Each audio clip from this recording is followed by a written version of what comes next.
अब हम देखेंगे what is project management. Project management is the application of knowledge, skills, tools and techniques to project activities to meet project requirements. Appropriate knowledge को apply करना, skills को apply करना, tools और techniques को apply करना in project activities,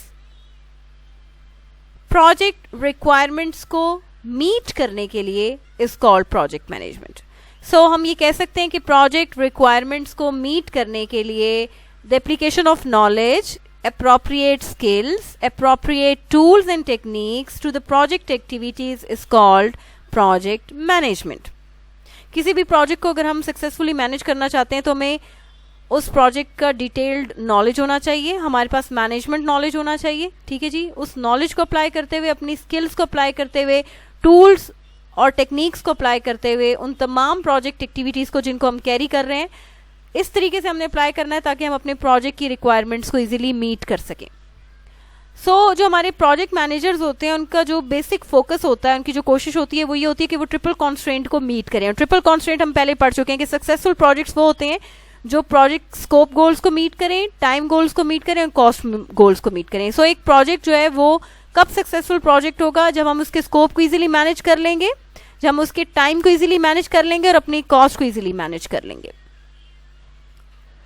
so now we will see the project management framework. अब हम अपना प्रोजेक्ट मैनेजमेंट फ्रेमवर्क देखेंगे. We have 9 knowledge areas in this particular framework. हमारे पास 9 नॉलेज एरियाज हैं जिनमें स्कोप मैनेजमेंट है, टाइम मैनेजमेंट है, कॉस्ट मैनेजमेंट है, क्वालिटी मैनेजमेंट है, प्रोजेक्ट इंटीग्रेशन मैनेजमेंट है, ह्यूमन रिसोर्स मैनेजमेंट है, कम्युनिकेशन मैनेजमेंट है, रिस्क मैनेजमेंट है एंड प्रोक्योरमेंट मैनेजमेंट है. किसी भी प्रोजेक्ट को सक्सेसफुली मैनेज करने के लिए 9 नॉलेज एरियाज का की इंफॉर्मेशन और डिटेल नॉलेज और स्किल्स का होना जरूरी है. We must know the appropriate tools and techniques in order to manage a project successful according to these 9 knowledge areas. अब हम देखेंगे what are the project stakeholders. Project stakeholders कौन होते हैं? Stakeholders are the people involved in or affected by project activities. Stakeholders कौन है? ये वो लोग हैं जो हमारे प्रोजेक्ट एक्टिविटीज में इन्वॉल्व होते हैं, रिलेटेड होते हैं, डायरेक्टली रिलेटेड होते हैं या इनडायरेक्टली रिलेटेड होते हैं. जैसे कि आगे हम कुछ एग्जांपल्स देखेंगे कि स्टेक होल्डर्स कौन से हो सकते हैं. Stakeholders include the project sponsor. Of course जिस पर्सन ने आपको फाइनेंशियली एड प्रोवाइड करना है, जिसने इस प्रोजेक्ट को स्पॉन्सर किया है, he will be the primary stakeholder of this project. Then we have the project manager, one who has the responsibility to manage that project. वो पर्सन जिसने हमारे प्रोजेक्ट को मैनेज करना है, that is basically the project manager. इसको हम team lead भी कहते हैं. और हमारी वो प्रोजेक्ट टीम जिसने हमारी उस प्रोजेक्ट को मैनेज करना है और हमारी प्रोडक्ट और सर्विस को क्रिएट करना है. फिर हमारे पास फुल सपोर्ट स्टाफ है जो हमारे इस पूरे प्रोसेस में हमें हेल्प प्रोवाइड करेगा. हमारे सेट ऑफ कस्टमर्स हैं जिनके लिए हम इस स्पेसिफिक प्रोजेक्ट पे काम कर रहे हैं in order to create some specific product और सर्विस. कस्टमर की किसी खास नीड को फुलफिल करने के लिए हम जिस प्रोजेक्ट पे काम कर रहे हैं, दैट इज बेसिकली दो सेट ऑफ ऑब्जेक्टिव्स और goals which are defined by the customer. So customer हमारे प्राइमरी स्टेक होल्डर्स होते हैं. इनके मुताबिक हमने अपने प्रोडक्ट या सर्विस को क्रिएट करना है और प्रोजेक्ट को अकम्प्लिश करना है. So we have the users.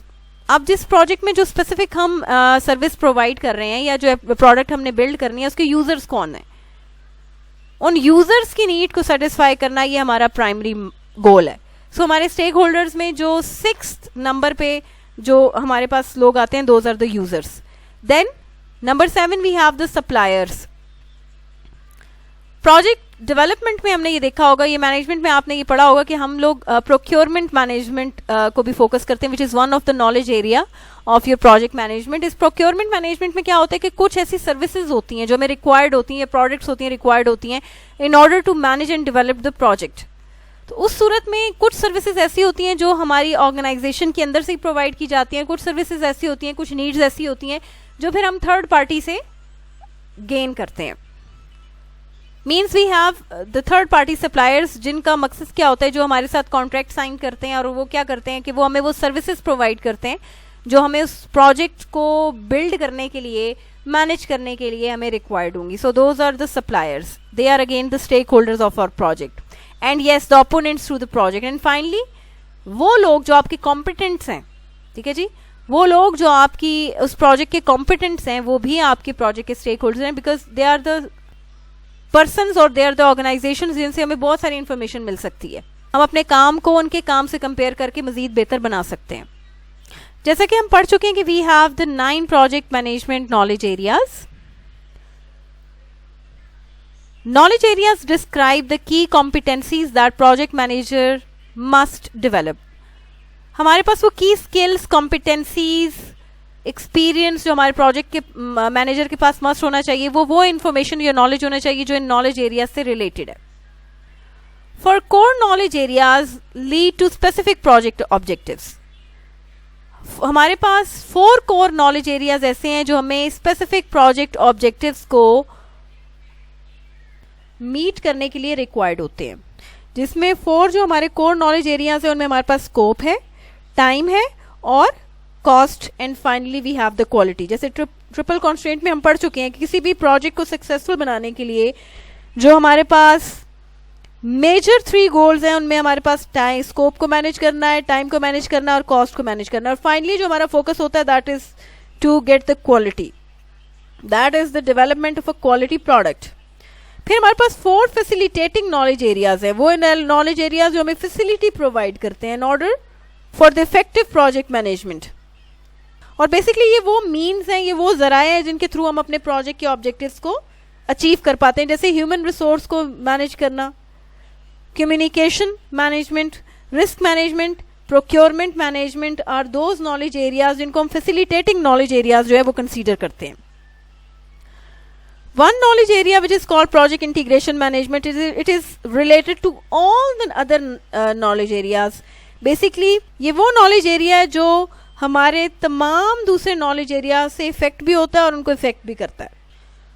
So project integration management is basically the coordination of all the knowledge areas of a project management. Project management के तमाम knowledge areas में जो coordination है उसको achieve करने के लिए हम integration management को perform करते हैं. तो integration management में हम human resource, communication management, risk management, procurement management, scope management, time management, cost management और quality management इन सब नॉलेज एरियाज को कोऑर्डिनेट कर रहे होते हैं, सुपरवाइज कर रहे होते हैं और मैनेज कर रहे होते हैं.